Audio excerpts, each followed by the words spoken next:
مهدي غزار هو معلق سياسي فرنسي جزائري وناشط إعلامي، يعرف بمشاركته الدائمة في البرنامج الحواري الفرنسي لو غراند جيل الذي يبث على قناة RMC أو RMC الشهيرة في فرنسا. ولكن خلال الأيام الماضية ظهر كضيف على قناة الجزائر الدولية وأدلى بتصريحات وصفت بالعنصرية والمسيئة تجاه المغرب. وجد مشاهدينا غزار نفسه إثر تلك التصريحات في خضم عاصفة من الجدل إثر تصريحاته تلك التي انتهت بإعلان قناة RMC الفرنسية إنهاء تعاقدها معه ودفعته للاعتذار عنها لاحقا.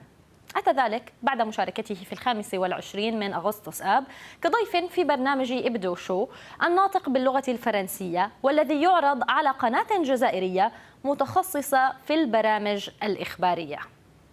تطرقت الحلقة المثيرة للجدل إلى مواضيع عدة، من بينها إرسال الجزائر مساعدات إلى دول شقيقة وصديقة، قبل أن يعرج ضيوف البرنامج على تفاصيل ما حدث باجتماع تيكاد في طوكيو بين وفدي المغرب والبوليساريو والشجار الذي اندلع بينهما. وتواصل بعدها الحديث عن الجار المغربي، وخلال الحوار ظهر غزار في مقاطع انتشرت عبر الإنترنت وهو يصف المغرب بأنه بلد غالبا ما يقارن بتايلاندا. هذا الوصف أثار استنكارا واسعا بين المغاربة الذين أمطروا صفحات قناة RMC الفرنسية برسائل تندد بكلام المعلق وتطالب بإقالته. بحسب ما ذكرته الصحف الفرنسية، فإن المعلق الجزائري هاجم المغرب واصفا إياه بأنه تحت السيطرة من قبل نظام صهيوني، وتطرق بحسب المصادر ذاتها إلى المستشار اليهودي للملك أندري أزولاي. في المقاطع المتداولة وصف غزار بشكل أوسع الرباط بأنها دولة مارقة، كما أشارت الصحف الفرنسية بأن غزار وصف المغرب بأنه ملاذ لكبار تجار المخدرات ولأشخاص يمارسون الدعارة والاعتداء على الأطفال.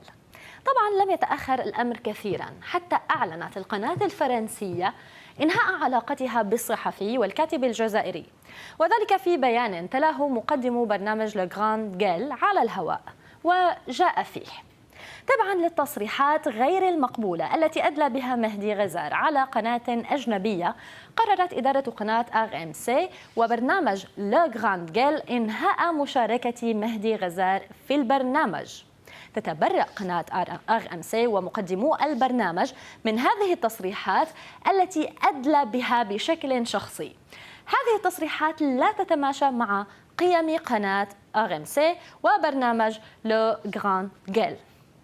طيب، بعد الجدل والانتقادات نشر غزار مقطع فيديو على وسائل التواصل الاجتماعي يعبر فيه عن محبته للشعب المغربي ويتأسف لتصريحاته التي أكد أنها أخرجت من سياقها، مضيفا أنه ليس لديه أي عداء تجاه الشعب المغربي الذي يعتبره شعبا شقيقا.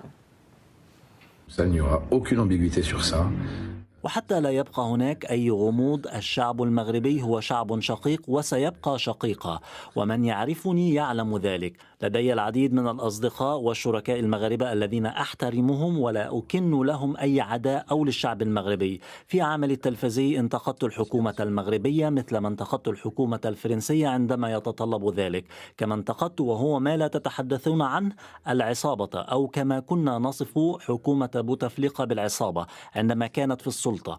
إذا نحن لا نستهدف الشعب المغربي، أشدد على ذلك من فضلكم.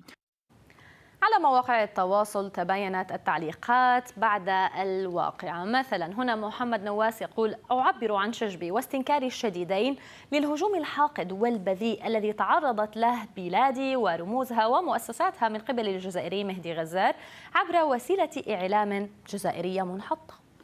أما يونس فيقول: ما حدث ليس مجرد قرار تأديبي، بل هو محاولة واضحة لقمع الكلمة الحرة وتغييب الحقيقة التي لا يريد المغاربة سماعها. كل التضامن والمساندة مع مهدي غزار. رئيس حزب الجمهوريون الفرنسي إريك سيوتي يقول: أدعم بشكل كامل أندري أزولاي مستشار ملك المغرب الذي تعرض لهجوم مخزن من قبل مهدي غزار على وسائل الإعلام الجزائرية. تصريحاته المعادية للسامية غير مقبولة وحقيرة.